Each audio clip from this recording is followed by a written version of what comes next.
இந்தியாவின் முக்கியமான 13 துறைமுகங்களில் கந்தலா துறைமுகம் ஒன்று. இது குஜராத் மாநிலத்தில் உள்ள ஒரு முக்கிய துறைமுகமாகும். இது தற்போது தீனதயாளன் துறைமுகம் என்று அதிகாரப்பூர்வமாக அழைக்கப்படுகிறது. குஜராத்தின் கட்ச் மாவட்டத்தில் கட்ச் வளைகுடாவில் அமைந்துள்ளது.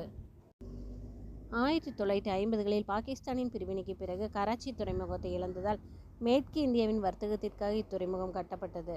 2017இல் பண்டிட் தீனதயாளன் உபாத்யாயாவின் நினைவாக இது பெயர் மாற்றம் செய்யப்பட்டது. இந்தியாவின் மகாராஷ்டிராவின் மேற்கு கடற்கரையில் அமைந்துள்ள மும்பை துறைமுகம் ஒரு முதன்மையான இயற்கை ஆழ்கடல் துறைமுகமாகவும் நாட்டின் மிக முக்கியமான வரலாற்று சிறப்புமிக்க துறைமுகங்கள் ஒன்றாகவும் திகழ்கிறது. 1873இல் நிறுவப்பட்ட இத்துறைமுகம் கப்பல் நிறுத்துமிடங்களை கொண்டுள்ளது.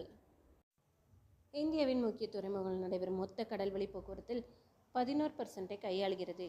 இது பொது சரக்கு மற்றும் திரவ சரக்கு சேவைகளை விரைவாக இயக்குகிறது.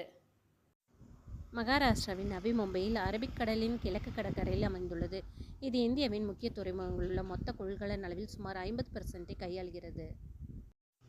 மும்பை துறைமுகத்தின் நெரிசலை குறைப்பதற்காக மே 26, 1989 அன்று தொடங்கப்பட்டது. உலக அளவில் முதல் 100 கொள்கலன் துறைமுகங்களில் 26வது இடத்தில் உள்ளது.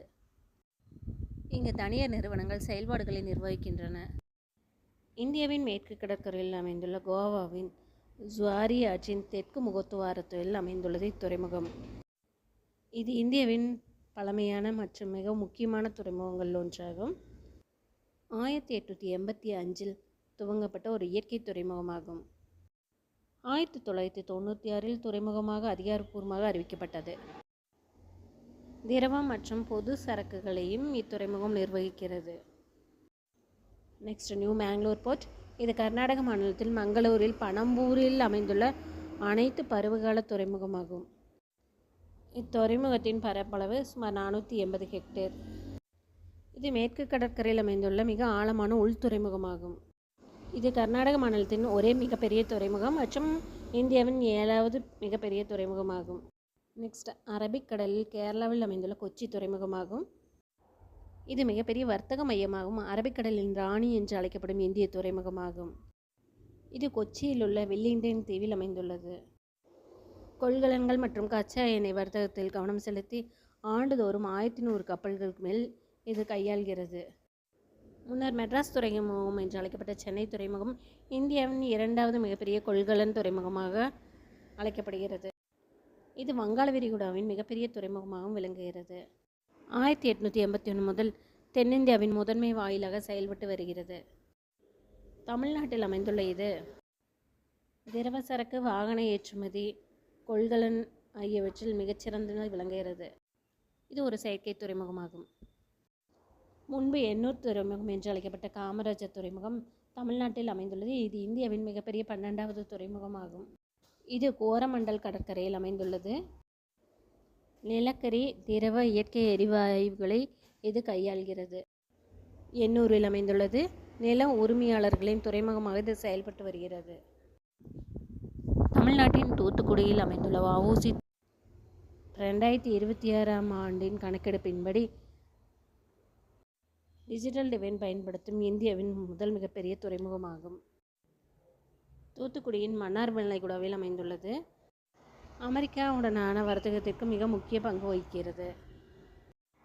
இந்தியாவின் கொள்கலன் துறைமுகங்களில் 3வது இடத்திலும் தமிழ்நாட்டு அளவில் 2வது இடத்திலும் உள்ளது. இது முதலில் தூத்துக்குடி துறைமுகம் என்று அழைக்கப்பட்டது. பிரதீப் துறைமுகம்.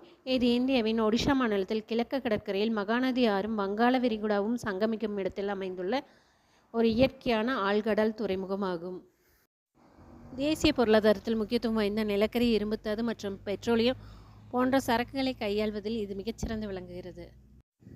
முன்பு கொல்கத்தா துறைமுகம் என்று அழைக்கப்பட்ட ஷியாமா முகர்ஜி பிரசாத் துறைமுகம் ஒரு இயற்கை துறைமுகமாகும். இது பழமையான ஆற்று துறைமுகமாகும். மேற்கு வங்கத்தில் கடலிலிருந்து 203 கிலோமீட்டர் தொலைவில் அமைந்துள்ளது. ஹூக்ளி ஆற்றின் கரையில் அமைந்துள்ள இத்துறைமுகம் இந்தியாவின் மிகப்பெரிய துறைமுகமாகும். இந்த தீவு அதிகாரப்பூர்வமாக விஜயபுரம் என்று அழைக்கப்படுகிறது. இது இந்தியன் யூனியன் பிரதேசங்களான அந்தமான் மற்றும் நிக்கோபார் தீவுகளின் தலைநகரமாகும். இது மேற்கில் வங்காள விரிகுடாவிற்கும் கிழக்கில் அந்தமான் கடலுக்கும் இடையில் அமைந்துள்ள தெற்கு அந்தமான் தீவில் அமைந்துள்ளது. இது இயற்கையை அமைந்த ஆழமான துறைமுகமாகும். சென்னை, கொல்கத்தா, விசாகப்பட்டினத்திலிருந்து இங்கு பயணிகள் கப்பல் வருகின்றன.